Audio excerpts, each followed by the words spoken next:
Hi parents, this is Dr. Leslie Blevins with Enilda Clinic at enildaclinic.com. Today we're discussing young child therapy. What is it? And why might you give this resource to your child and even to your whole family? Okay, so let's get started. So young child therapy is utilized with children who are about 2 years old through 7 years old. That would be the young child range.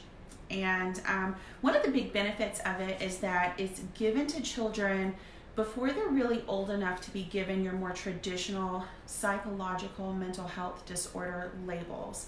Not all of them. There are still some disorder labels that would definitely apply to children in this range. And so what we're really talking about are children who are exhibiting some behavior difficulties like noncompliance, some anxiety, some irritability, getting through transitions, things like that. Just your typical kid-like behaviors that are becoming kind of burdensome to the family, and they're making it difficult to get through daily routines. Maybe your child is having difficulty getting along with their peers, or they're having difficulties at school, things like that. The kind of typical child behaviors, but escalated up a little bit. And so things that the pediatrician or your local psychologist or even the school is going to be pretty hesitant to diagnose between 2 and 7 years old, but they're saying to you, you know, we want you to be aware and we think that your child needs a little bit more support. Those are the kinds of things where we're starting to see some young child therapy possibly being needed. Now, typically, your children that are also getting the heavier diagnoses, things like autism spectrum disorder or language disorder, reactive attachment disorder, those kinds of things, they definitely need therapy as well. So I'm not excluding them from this, but I am talking to the parents who are kind of wondering what might be the benefit to therapy, okay? So this video is for you guys. Okay, so what is young child therapy? The big thing that I think is different than what you're going to see in an adult therapy setting is that young child therapy is really focused on environmental influences surrounding the child. So we're not doing talk therapy with a kid that's 2 to 7 years old. Their language development is not at an abstract level. It's not advanced enough to do talk therapy with them. Sometimes clinicians might do play therapy, where the child is engaging in the themes that are present in their thinking and in their day-to-day life. And so sometimes that will happen, but to engage in talk therapy really isn't super productive. And so a big behavioral piece is actually present in the therapy. And so what that means is that we are looking at how we arrange the child's environment to help them be as successful as possible, and also to help them to learn positive consequences for appropriate behavior, and to minimize positive consequences for inappropriate behavior. And so what we're doing is we are making a really clear, we're kind of like giving them this bank account for appropriate behavior, and we are bankrupting them for inappropriate behavior.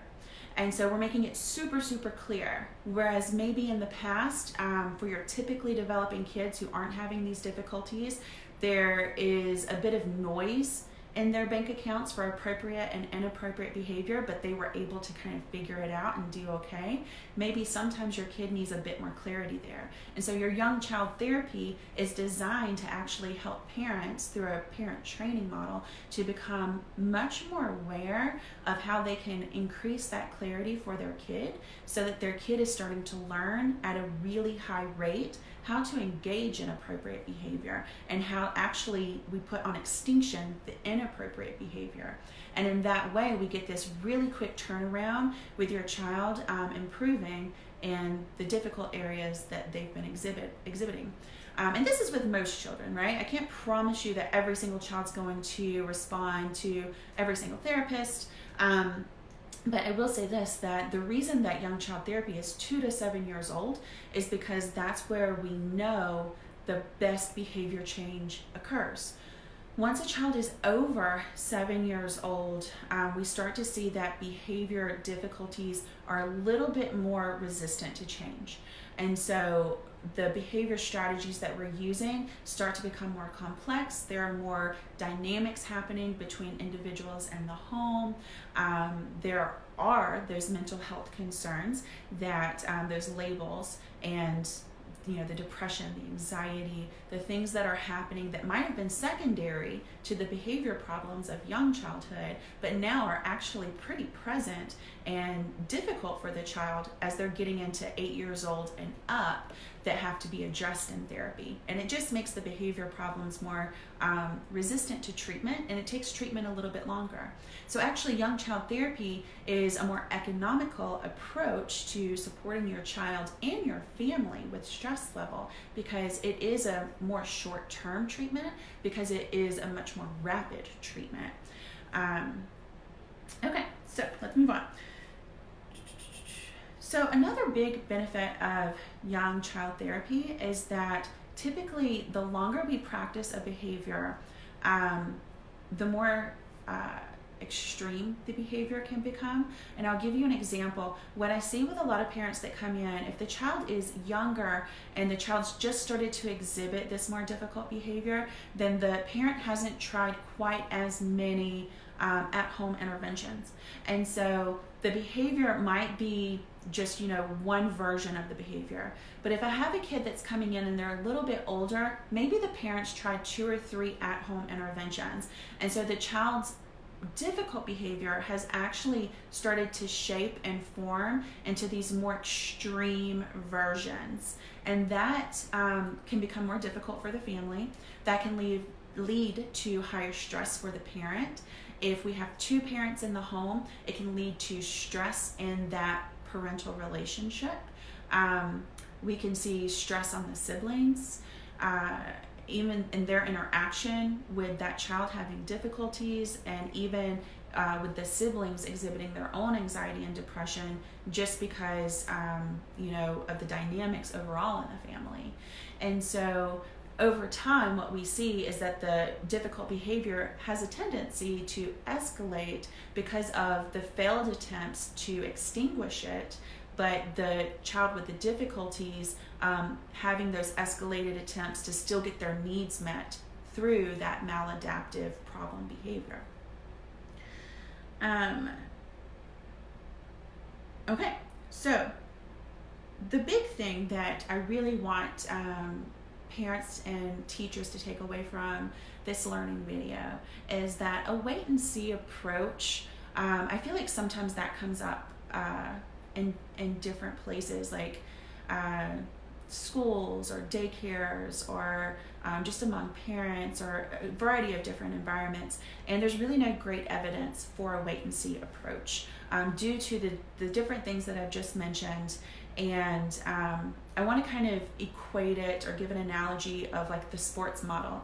If you were playing a sport and you were learning a sport, and let's say it's tennis, and you are learning a new swing, and it's really clear to you that you don't know how to do that swing, if your coach looked at you and said, well, let's just wait and see if you figure it out, it'd be incredibly frustrating to you that your coach didn't just explicitly teach you how to do the skill so that you could advance and move forward.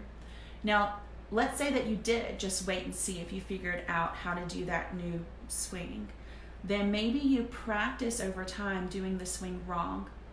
So now you've kind of entrenched that rote behavior over and over. So now it's much more problematic. It's ingrained in your brain. It's an automatic behavior. And now you're actually adding in more complexity with other tennis skills that you're doing.